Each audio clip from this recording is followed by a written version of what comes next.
undergone. Where is the orange? No, where's the orange? On, very good.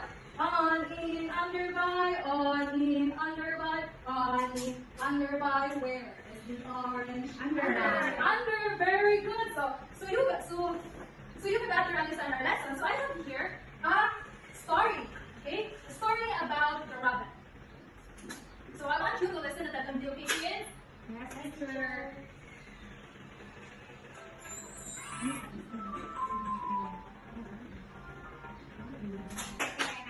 Okay, exactly, Michaela. Our topic is all about the preposition.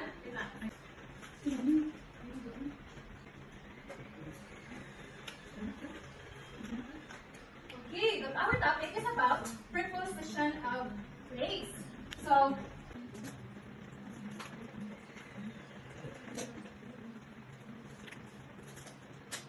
okay, can you please read what is preposition? Preposition. Preposition. Yes, Jennifer. Preposition is a word that shows where something is or where something is happening. It also helps us talk about the relationship between a person, place, or things around you. Very good, Jennifer. So preposition word shows where something is and where something is happening. So there are types of preposition. So first is, what is this? Behind. Behind. Very good, Jennifer. Okay, then Jennifer will give you some treats, okay? Second, what is second preposition? By. Very good. By. Another one. What is this? In. Very good. Okay, the fourth one. Please read. Under. Please read. Under. Under. Okay. How about this one? On. On. On. The last one is between. Between. Very good. Between. So what are the types of preposition? Behind, by, in, under, on, between. Okay, so for your understanding, so what is the preposition of place? I, teacher, have a magic box. Wow. It not only has a power, teacher heart has a magic box. So, teacher heart is magic, is I know how to identify the preposition of place. So what is the first preposition? Behind. Behind. So what are you doing? I am behind. Teacher heart is behind the box. Very good. How about this one? Teacher by, heart is by the box. And then, I'm gonna open it. So teacher heart is in Inside. Okay, teacher heart. Teacher heart, where's teacher heart? Oh, very good. Yes. How about the last one? Where is teacher heart? Okay, very good, Jennifer. Later, I will give you some treats for that. Wow. Also with teacher, huh? Yes. So, this is another picture. So, I have here pictures of Naruto. So, you're going to tell me so that I was going to put it in here on the board. So, first things first. What is this? Bye. Very good, Julie. You have another. Oh. How about this one? Where is Naruto?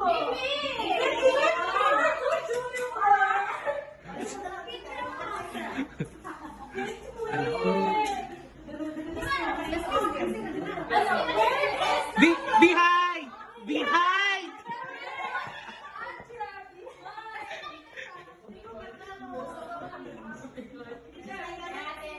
How about this one? Where is it? On. So, give me one off. Why?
Okay, for next activity, who wants to have a next activity? First things first, I'll give an instruction. So for our activity, teacher will give a clue, and you're going to say it in regards of our topic. Okay? So let's say, for example, if I say, what's on the teacher desk? What's on the teacher desk? A box. Very good. Okay, so that would be our example. Okay, get it? Understand? Okay. So find something that is on the student desk. Can you bring me an object or anything? Very good. Very good. Yeah, very good. So another, discover, locate something that is beside from find something or bring something here in front that beside of mom. Mom, Very good, Jennifer. Very good. So the last one. Identify something that is on your pencil case. In your pencil case. Anything. Pen. Very good. Very good. Okay, do you understand our last one? Do you have some fun? Yes. So our next activity is the scavenger hunt, or as we call it, treasure hunting. So our instruction. Wait. So this is called obstacle course. So as you can see, there are signs indicating the preposition of place. So you have to follow the instruction. Get it? Understand? So who wants to try? You want to try? Okay. Okay, we try now. First, what is? Okay, one is like, this is pretend that this is table. Yes. Crawl under the table. Very good. On the last, next. Okay. Okay. Go behind the chairs. Very good, Michaela. So I think you understand our word now. So for your individual activity, I have here task, and you're going to answer it. Okay? Give the instruction.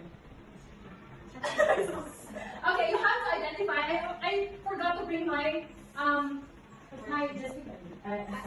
Okay, you have to identify that in the picture where is the preposition is. For example, the cat is inside the box. So, did you understand? Yes, teacher. Yes, okay, let's answer it. Yes, teacher. Congratulations, teacher.